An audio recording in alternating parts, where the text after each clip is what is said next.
Bonjour, nous sommes le jeudi 5 mars 2026 et le sujet est le nouveau MacBook de Apple, le MacBook Neo. Il y a eu des rumeurs ces dernières semaines, ces derniers mois, concernant un MacBook abordable et c'est le cas. Il commence à partir de 699 €. Il est décliné en 4 coloris et il y a deux versions, une à 699 € et une autre à 799 €. Le point qui les différencie, c'est la quantité de stockage.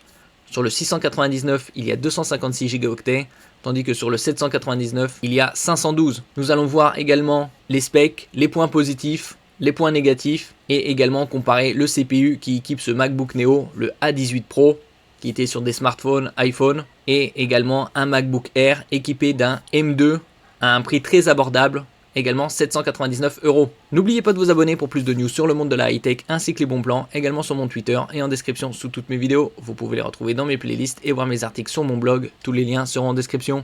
N'oubliez pas de mettre un j'aime, un commentaire, de partager et de cliquer sur les liens en dessous de mes vidéos pour soutenir la chaîne.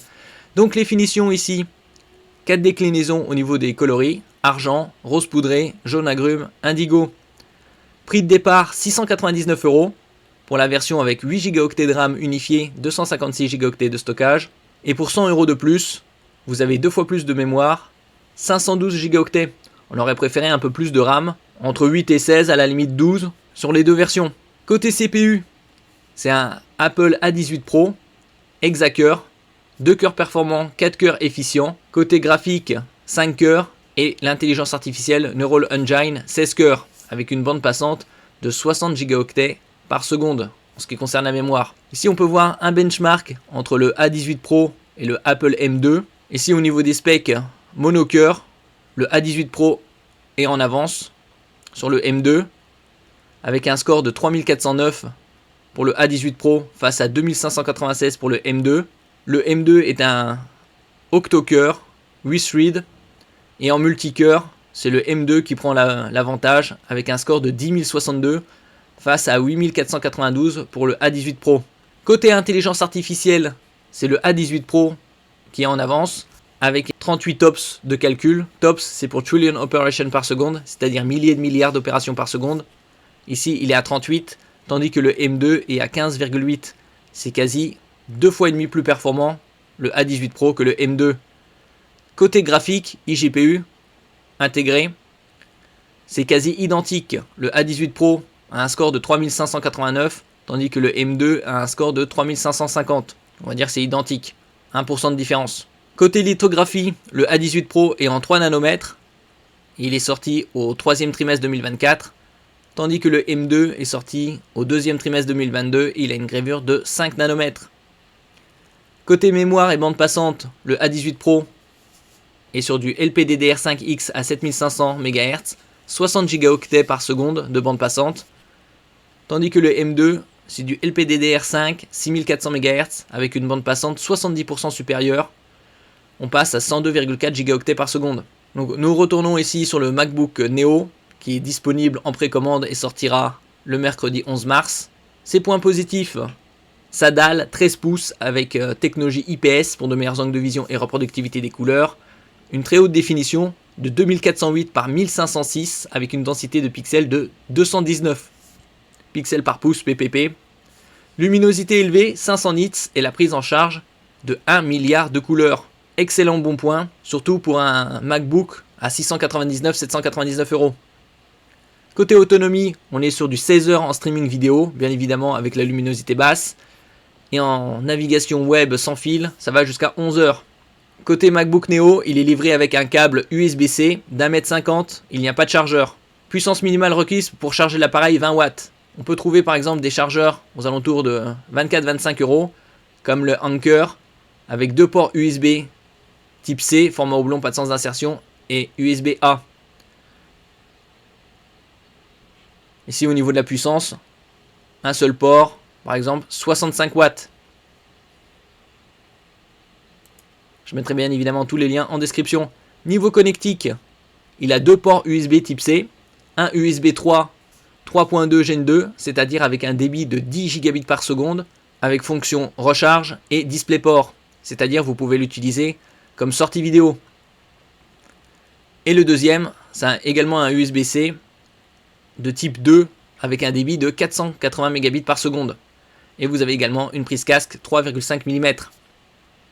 On peut trouver par exemple des hubs USB-C, comme celui-ci, avec de multiples sorties, à 25 €. Vous avez par exemple une prise Ethernet, ça se connecte en USB-C, prise Ethernet 1 gigabit, des ports USB type A, des ports USB type C et également une sortie HDMI pour le 4K en 60 Hz.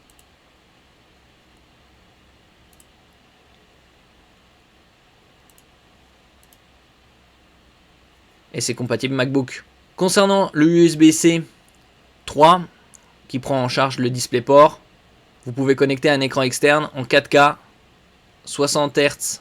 Au niveau des formats vidéo et audio, une large gamme HEVC, H.264, AV1 et ProRes, également le HDR, Dolby Vision, HDR10+, HDR10, HLG, et les formats audio WAC, MP3, Apple Lossless, Flake, Dolby Digital, Dolby Digital Plus et Dolby Atmos. Donc il y a beaucoup de points positifs concernant ce MacBook Neo. 699 €, très abordable, ou 799 pour la version 512 Go. Le point négatif, comme je disais précédemment, c'est surtout la RAM. 8 Go c'est léger, on aurait préféré au moins du 12. Après le reste est très positif, surtout la dalle liquide Retina, une bonne autonomie.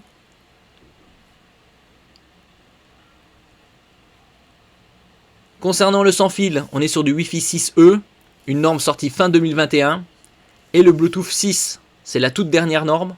Concernant la caméra, on est sur du Full HD, donc très bon point. Caméra FaceTime HD 1080p, système de deux haut-parleurs comme on peut le voir ici, sur ce côté. Côté dimension, 1,27 cm d'épaisseur, une largeur de 29,75 et une profondeur de 20,64. C'est similaire à une feuille A4. Une feuille A4, c'est 297 par 210 pour un poids de 1,23 kg. Bien évidemment macOS, toutes les apps intégrées ici. Et en ce qui concerne le package, c'est le MacBook Neo et un câble USB-C. Donc conclusion, que peut-on dire de ce MacBook Neo? C'est un très bon rapport qualité-prix, beaucoup de points positifs. Et le seul point négatif qu'on peut le reprocher, c'est au niveau de la RAM, 8 Go. Ils auraient pu faire dans la version 799 €, rajouter 12, passer à 12 Go au lieu de 8. Concernant le MacBook Apple Air 13 pouces équipé d'un CPU M2 à 799 € celui-ci. Très bon rapport qualité-prix, puisqu'il est similaire au MacBook Neo 512.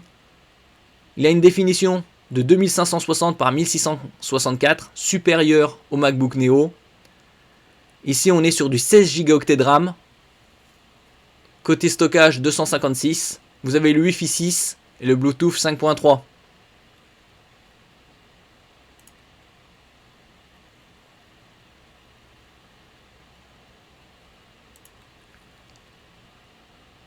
Merci pour votre écoute et à la prochaine.